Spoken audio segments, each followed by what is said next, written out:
छत्तीसगढ़ की सियासत में महिला आरक्षण के मुद्दे पर घमासान तेज हो गया है। राजधानी रायपुर में 30 अप्रैल को विधानसभा का एक दिवसीय विशेष सत्र बुलाया गया है। विधानसभा सचिवालय ने इसकी आधिकारिक अधिसूचना भी जारी कर दिया। मुख्यमंत्री विष्णुदेव साय ने जन आक्रोश पदयात्रा के दौरान ही इस विशेष सत्र को बुलाने का ऐलान कर दिया था। इस विशेष सत्र में साय सरकार, कांग्रेस और पूरे विपक्ष के खिलाफ एक निंदा प्रस्ताव लाने जा रही है। दरअसल हाल ही में लोकसभा में महिला आरक्षण संशोधन विधेयक को विपक्ष के कड़े विरोध के कारण 2/3 बहुमत नहीं मिला। बिल के गिर जाने के बाद भाजपा ने कांग्रेस और इंडी गठबंधन पर कड़ा प्रहार किया। सत्ता पक्ष का आरोप है कि जानबूझकर महिलाओं को 33% आरक्षण देने में बाधा डाली गई। मुख्यमंत्री ने तो विपक्ष के इस कदम को महापाप तक करार दिया। इस पूरे विवाद के बाद 30 अप्रैल को होने वाले एक दिवसीय विशेष सत्र में सदन के अंदर जोरदार हंगामा होने के पूरे आसार नजर आ रहे हैं।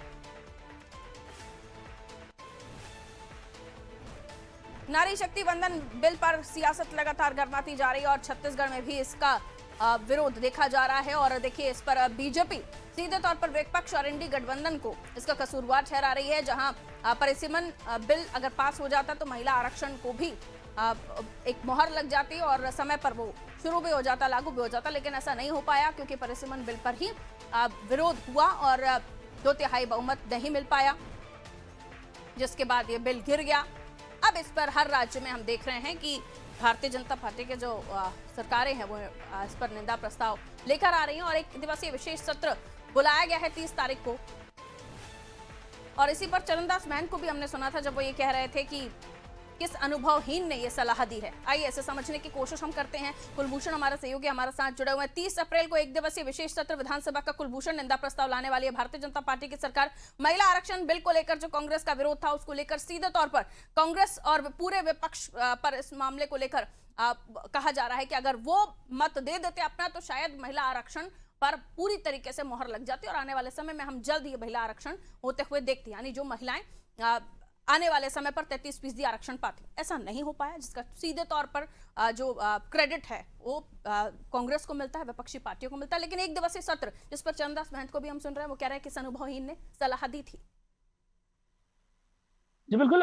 जिस तरह से ये पिछले दिनों हुआ और महिला आरक्षण बिल पर जिस तरह से रोक लगी, जिस तरह से पूरा पूर्ण बहुमत इस पे नहीं हो पाया, एक तरह से देखा जा सकता है कि भाजपा को बड़ी ठोकर थी। और जिस चीज से वो भरने के लिए अब इस प्रस्ताव को किसी भी हाल में पारित कराने के लिए, विपक्ष को किसी भी हाल में नीचा गिराने के लिए वो हर संभव प्रयास कर रही है। और इसके चलते एक निंदा प्रस्ताव के तौर पर ये लाने जा रही है। इसके लिए स्पेशल सत्र भी रखा जा रहा है। सिर्फ एक दिन सत्र इस चीज के लिए, विधानसभा सत्र इसके लिए जारी किया जा रहा है, जिसमें निंदा प्रस्ताव वहां पर रखेगी, विपक्ष भी पूरा पर होगी और दोनों तरफ से वहां पर वाद विवाद होगा। देखिए किस तरह से जहां भाजपा पूरी तरह इस महिला आरक्षण बिल को विपक्षियों को पूरा महिला विरोधी बता रही है, महिलाओं आधी आबादी के विरुद्ध बता रही है, तो वहीं कांग्रेस का वहां पर कहना है कि जब 2023 में ये चीज पारित हो चुका था तो अब 2026 में दोबारा इस चीज को पारित करने का क्या फायदा। इससे भाजपा जो है परिसीमन बिल को पास करवाना चाहती है। यही वजह है कि विपक्ष इसके साथ नहीं खड़ा हुआ है।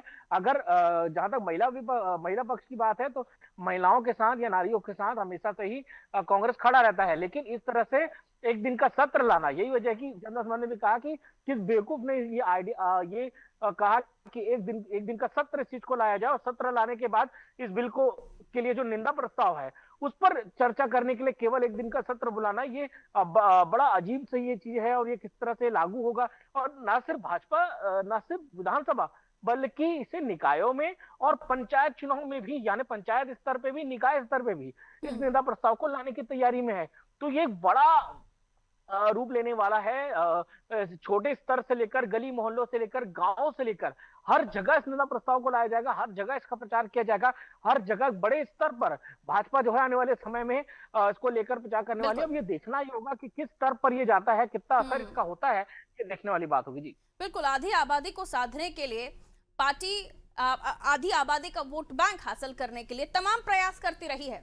उनको तमाम योजनाओं का फायदा दिया गया है ताकि आधी आबादी बीजेपी से नाराज नहीं रहे। और अब तो उन्हें बैठे बैठा ऐसा मुद्दा मिल गया है जहां वो विपक्ष को लेकर ये रूपरेखा बना सकें कि किस तरीके का विरोध उन्होंने किया। और अब ग्राउंड लेवल पर जाके, ब्लॉक लेवल तक जाके, पंचायत लेवल तक जाके वो उस बात को भुनाने की पूरी तैयारी करके बैठे हुए हैं। खैर, बहुत शुक्रिया जानकारी के लिए कुलभूषण। निंदा प्रस्ताव लाने की तैयारी बीजेपी ने छत्तीसगढ़ के एक दिवसीय विशेष सत्र में कर लिए हैं और इसको लेकर कांग्रेस भी विरोध कर रही है कि आखिर ये निंदा प्रस्ताव किसके लिए लाया जा रहा है।